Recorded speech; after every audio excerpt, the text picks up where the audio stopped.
Alright guys, today we're doing a little different video. We're showing the camcorder that I use to film most of my videos. This is a Sony Handycam HDR-CX130, which I got back in 2011. And this was my first real camera. Before that I just used a crappy little digital camera, like one of those $20 Vivitar ones from Walmart. That was my first real camcorder. And let's see if I can get it. Back before I had a camera, on my old YouTube channel, I used this to make my YouTube videos. It's an old iPod Touch, 4th generation. I remember it was pretty amazing whenever it was first made, or whenever I first got it.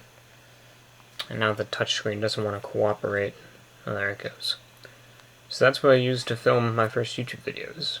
I mean, at the time I didn't have any desktop video editing software, so I would either try and get my videos right on the fly, or whenever iMovie came out, I used that to edit videos. And there was another video editor called Splice that I used to make videos. But this has since gone into retirement. My cell phone has replaced it as my primary music and social media device.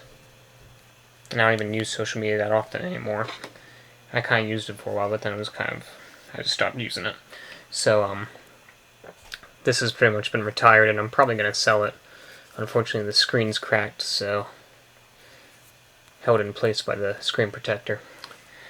But anyway, so I got this in 2011, so about 5 years ago I got this camcorder, and I still have all the original stickers on there. I've tried to keep it in pretty good shape, and I think I've done a good job. Unfortunately, the plastic around the tripod mount has broken off over time. I don't even know how it happened. I don't ever remember plastic breaking off, but, yeah. So, getting into this camcorder, it records high-definition video. It does 1080p progressive scan. I think it does it at 60 frames per second. And then it also does interlaced 1080i, and then it does 480p, or 480i standard definition, and widescreen, or 4x3, depending on what you want to do. It has the Sony G lens, whatever that is. It has a 30 times optical zoom and a 42 times extended zoom, which I think combines a little bit of digital zoom in there. And then it has a digital zoom, but no one uses that. It has stereo microphones. You have your tripod mount, which I already went over. It takes SD card or memory stick. I have a 16 gig SD card in there right now. And the battery is an Lithium V-type. This is the one that came with the camcorder, the NPF V50. And it's served me fine. Most of the time it's had enough battery charge, or enough battery life for my needs. Whenever I've taken this to to Kennywood or out and about.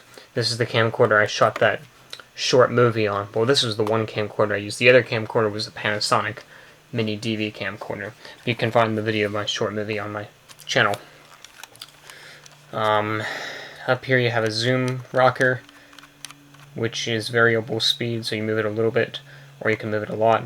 You have a photo button, and you can switch between photo and video mode. Though this only has a 3.3 megapixel camera, so it wouldn't be the best option for photos. You have a little charge indicator right there. Under this door you have the DC input jack for charging the battery and powering the camcorder with household power. And you have an AV output. You can do composite video, S-video, or component video out through these jacks. And there's also a special remote control that plugs in there. On the side you have a hand strap, which is relatively comfortable. It's not as good as in some of the older Handycams, but it's still comfortable enough to hold, and you get a nice grip on the camera. You have your record start and stop button there, and then on the side here you have a little USB jack that pops out. Batteries on the back, along with an LED that lights up whenever this thing's on. Inside here you have a flip-out LCD display. It swivels. You can put it back like that. Goes down like that too if you want. It's touchscreen based, and that's my annoyance with this camcorder.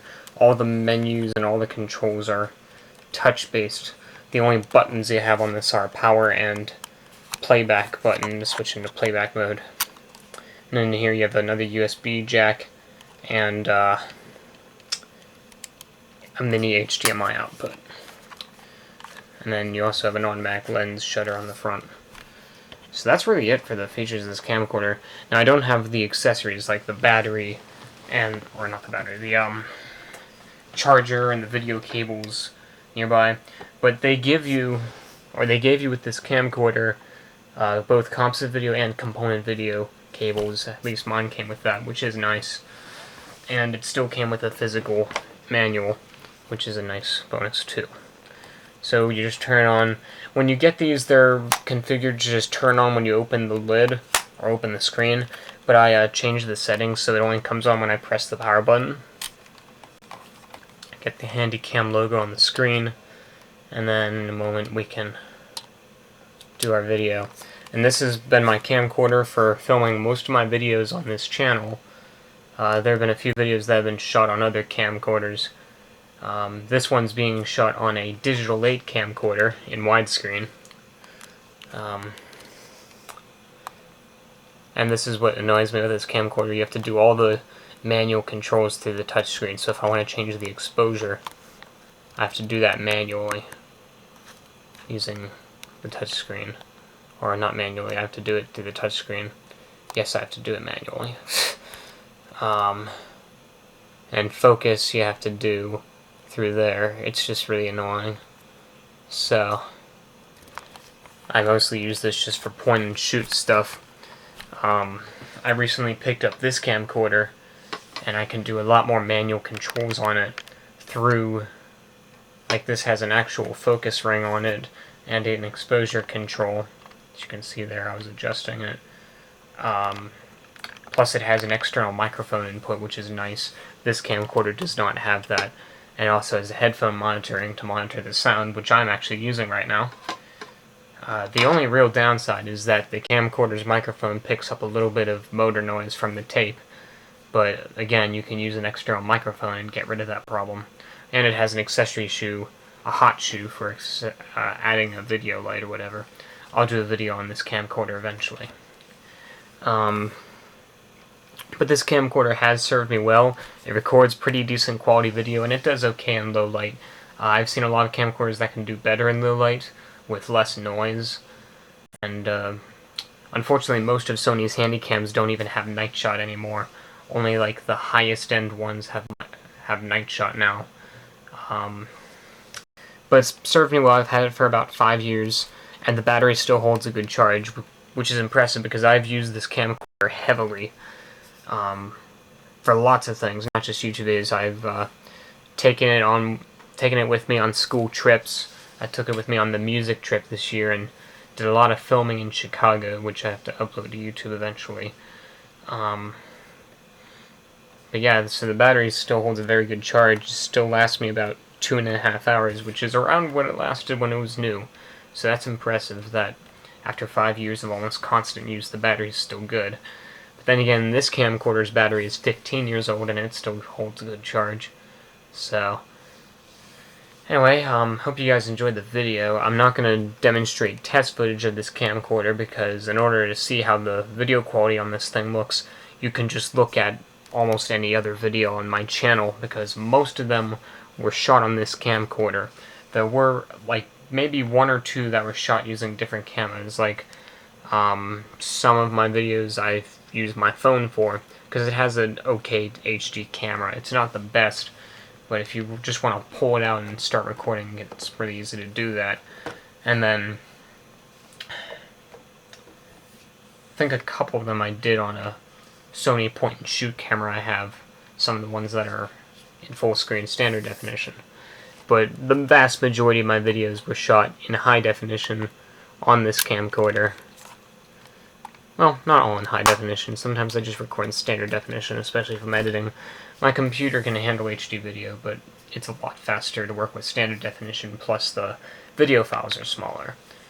Now, some people complain about that and they say, oh, why don't you record in HD? Like, the video looks like crap. And no, it doesn't. Standard definition looks perfectly fine, unless you're watching it on a 90-inch TV or something. Then it's going to look like crap. But I don't think TV is meant to be watched on a screen that large anyway, especially not YouTube. Like, these are just YouTube videos. If I was making a movie, yes, I would want HD video. I'd probably go for 4K. But for a freaking YouTube video, you don't need the highest quality camera. You just need one that works. And anyway, hope you guys enjoyed the video of this Sony Handycam HDR-CX130. And in the future, I'll be doing a video on this camcorder, the DCR-TRV230. Thanks for watching.